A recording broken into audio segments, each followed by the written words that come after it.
ஆனா, நீங்க 100 தரம், 1000 தரம் செய்றீங்க. அது அந்த ருசி வரல, இன்பம் வரலன்டா, நீங்க பிழையா செஞ்சு கொண்டிருக்கிறீங்க.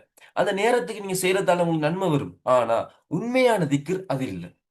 நீங்க அஸ்தக்ஃபிருல்லாஹ் சொல்றீங்கன்டா, யா அல்லாஹ் என் பாவத்த மன்னிச்சிடுன்னு அர்த்தம்.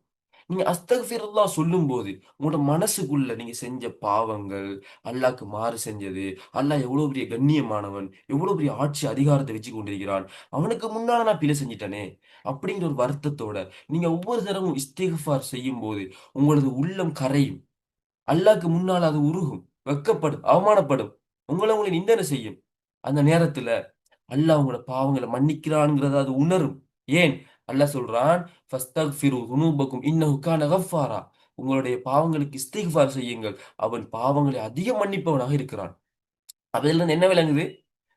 நீங்க இஸ்திக்ஃபார் செஞ்சா அல்லாஹ் மன்னிப்பான். அப்ப அஸ்தக்ஃபிருல்லாஹ் சொல்லும்போது, அல்லாஹ் என்ன மன்னிச்சுக் கொண்டிருக்கிறான். என்னில் இருக்கிற ஒரு கருப்பாக என்ன போர்த்திக் கொண்டிருந்த விஷயம் என்ன நோக்கி என்னை விட்டு அப்படியோ நீங்கிக் கொண்டு செல்லுது. என் உள்ளத்த சுத்தி இருந்த அந்த கருப்பு படலம் என்ன நோக்கி நீங்கிக் கொண்டு செல்லுது. அப்படிங்கிறத நாங்க இமேஜின் பண்ணணும்.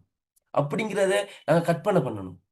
சரியா? அந்த பாவங்கள நெனச்சு வருந்தணும். இதெல்லாம் ஒரு இஸ்திக்ஃபார் செய்யும்போது நடக்கணும். நடக்கும்போது பாருங்க, அந்த உள்ளம் நிம்மதி அடையும். அந்த உள்ளம் ஆறுதல் அடையும். நபி அவங்க சொன்னாங்க, "பாய்களைப் போல சோதனைகள் ஒரு மனிதனுக்கு எடுத்துக் காட்டப்படும்." அப்படின்னா என்ன? நீங்க ஒரு பாய நெறைய நாளைக்கு மடிச்சு வச்சீங்கன்டா, அதுல கருப்பு கருப்பு டொட் விடும். அதேபோல உங்களோட உள்ளத்துக்கு நெறைய ஃபித்னாக்கள் வந்து எடுத்துக் காட்டப்படும். நீங்க ரோட்ல போகும்போது, சரியா? ஒரு வீணான விஷயங்கள செஞ்சு கொண்டிருக்கிறாங்க. அப்ப அது ஒரு ஃபித்னா. அது அவங்க உள்ளத்துக்கு எடுத்துக் காட்டப்படும். அதுல எந்த உள்ளம் அத அக்செப்ட் பண்ணிக் கொள்ளுதோ, அப்ப எங்களோட உள்ளத்துல ஒரு கருப்பு டொட் விழும். ஒரு கருப்பு டொட் விழும். எந்த உள்ளம் அத மறுக்குதோ, எங்களோட உள்ளத்துல ஒரு வெள்ள டொட் விழும். சரியா?